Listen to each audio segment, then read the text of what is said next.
हरे कृष्ण, राधे राधे। कार्तिक महात्म्य 13वां अध्याय। राजा पृथु ने हाथ जोड़कर देव ऋषि नारद जी से कहा, अब भगवान की पूजा का महात्म्य सुनाने की कृपा कीजिए। तब नारद जी बोले, हे राजा पृथु, जो मनोविनोद हंसी में भी भजन करता है उसको परम पद प्राप्त होता है। जो श्रद्धा युक्त होकर भजन करता है उसके महात्म्य का वर्णन नहीं किया जा सकता। इस संबंध में मैं एक अति प्राचीन इतिहास सुनाता हूँ, ध्यान पूर्वक सुनो।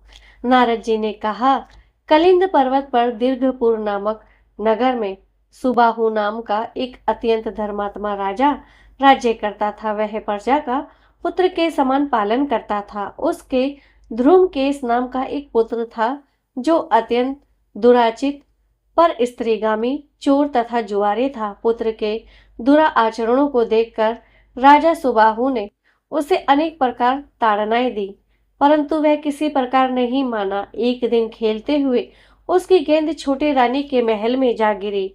जब यह गेंद लेने के लिए महल में गया तो उसके विमाता छोटी रानी उस पर मोहित हो गई और उन दोनों ने कामंद होकर भोग विलास किया। जब राजा को इस बात का पता चला तो राजा ने धूम्रकेश को प्राणदंड तो नहीं दिया, परंतु उसे अपने राज्य से बाहर निकाल दिया। अब राजकुमार वन में रहकर प्रतिदिन मांस मंदिरा खाता पीता तथा रात्रि को वैश्याओं के यहाँ निवास करता। चोरी आदि करके जो भी धन वह प्राप्त करता सब वैश्याओं को दे देता। इस प्रकार अनेक वर्ष व्यतीत हो गए। एक समय वह भटकते भटकते वृंदावन में पहुंच गया। वृंदावन में ध्रुमकेश ने सत्यव्रत नामक एक परम विष्णु भक्त को देखा, जो अपना घर बार छोड़कर कार्तिक मास में वृंदावन में रहकर भगवान का पूजन करता तथा केवल कंदमूल और फल खाता था। वह भक्त प्रतिदिन भगवान से प्रार्थना करता, हे भगवान, इस दुख रूपी संसार में डूबे रहे मुझ दिन की आप रक्षा करें। मैं राधा जी सहित आपको बारंबार नमस्कार करता हूँ। प्रेम मगन होकर वह कभी रोने लगता तो कभी गाने और कभी नाचने लगता था। ध्रुमकेश ने उस भक्त की जब ये क्रियाएं देखी तो रात्रि को वैश्या के घर आकर मिट्टी की एक मूर्ति बनाकर वैसे ही सब कृत्य किए और अंत में स्तुति आदि करके वैश्या के घर में ही सो गया। देवयोग से राजा के दूत भी उसी समय वहां आ गए और उनके हाथ में ध्रुमकेश मारा गया। यमदूत उसको महापापी समझकर मारते हुए पकड़कर यमराज के पास ले गए। ध्रुमकेश को देखते ही यमराज अपने सिंहासन से खड़े हो गए और पाद्य अर्क आदि देकर उसका सत्कार किया। फिर अपने दूतों को फटकारते हुए कहा, तुमको धिक्कार है। जब हमने ये आज्ञा दी हुई है कि विष्णु भक्तों को यहाँ पर मत लाओ, फिर ध्रुमकेश को यहाँ पर क्यों ले आए? उसने कार्तिक मास का व्रत वृंदावन धाम में चाहे हास्य में ही किया है, फिर भी वह बैकुंठ में जाने का अधिकारी है।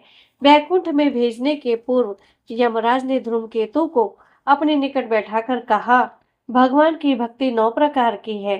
उनकी कथा सुनने से राजा परीक्षित, कीर्तन से सुखदेव, स्मरण से प्रहलाद, पाद सेवा से लक्ष्मी, पूजा से पृथु, वंदना से अक्रूर, दास्य भाव से अर्जुन तथा आत्मनिवेदन से राजा बलि जिस प्रकार परम पद को प्राप्त हुए हैं, उसी प्रकार चाहे हास्य से ही तुमने भगवान की पूजा की, मगर फिर भी तुम स्वर्ग के अधिकारी हो। यद्यपि अपने जीवन में किए गए पापों और दुष्कर्मों के कारण तुम घोर नरक के अधिकारी थे, परंतु क्योंकि तुमने कार्तिक मास में भगवान की पूजा की है, अतः अब निश्चय ही तुम्हें बैकुंठ प्राप्त होगा। क्या कार्तिक मास में की गई भगवान की पूजा निरर्थक नहीं जाती? जहाँ भगवान शालिग्राम है वहीं पर गंडकी नदी तथा अन्य तीर्थ है। ध्रुमकेश को शास्त्रों का कुछ भी ज्ञान नहीं था, अतः उसने हाथ जोड़कर यमराज से पूछा, हे स्वामी भगवान, सब नदियों को छोड़कर गंडकी नदी को कैसे प्राप्त हुए? कृपा करके मुझे बताइए। यमराज ने कहा, किसी समय वेदशिरा नामक ऋषि सब लोगों के हित की कामना से गंगा जी के तट पर तपस्या कर रहे थे। उनके इस घोर तप से भयभीत होकर इंद्र ने ऋषि की तपस्या भंग करने के लिए मंजू घोषा नाम की एक अप्सरा को भेजा। मंजू घोषा उस रमणीक स्थान में क्रीड़ा करती हुई अपने रूप और यौवन का प्रदर्शन करके हाव भाव दिखाने लगी। फिर उसी स्थिति में उसने मुनि के चरणों का स्पर्श किया तो उनके रोमांच खड़े हो गए। तत्पश्चात मुनि को अपने वशीभूत जान मंजू घोषा ने अपनी दोनों भुजाएं उनके गले में डाल दी। तब क्रोधित होकर मुनि ने श्राप दिया कि तुम मुझे इस संसार सागर में डालने की उद्यत हुई हो, इसलिए नदी बन जाओ। मुनि का श्राप सुनकर मंजू घोषा रोने और बिलखने लगी। उसने प्रार्थना करते हुए मुनि से कहा, हे मुनि, मैं श्राप के योग्य नहीं हूँ, आप मुझे क्षमा करें। उसकी प्रार्थना से द्रवित होकर मुनि ने कहा कि जिस समय भगवान विष्णु वृंदा के श्रापवश शिला रूप होकर तुम में गंडकी में स्थित होंगे, तब तुम भगवान को धारण करने वाले होंगे। इस प्रकार मेरे द्वारा दिया गया यह श्राप तुम्हारे लिए वरदान से भी अधिक श्रेष्ठ सिद्ध होगा। अंत में यमराज ने कहा, हे राजकुमार, अब तुम विष्णु लोक को जाओ। तब धूम्र के सुंदर विमान में बैठकर बैकुंठ लोक को चला गया और उसे वहां हरि चरणों में स्थान मिल गया। यह सब ध्रुमकेश द्वारा कार्तिक मास में मात्र एक दिन पूजा करने का परिणाम था। यह कहकर नारद जी ने अपनी वाणी को विराम दिया। इसी के साथ कार्तिक मास महात्म्य 13वां अध्याय समाप्त होता है।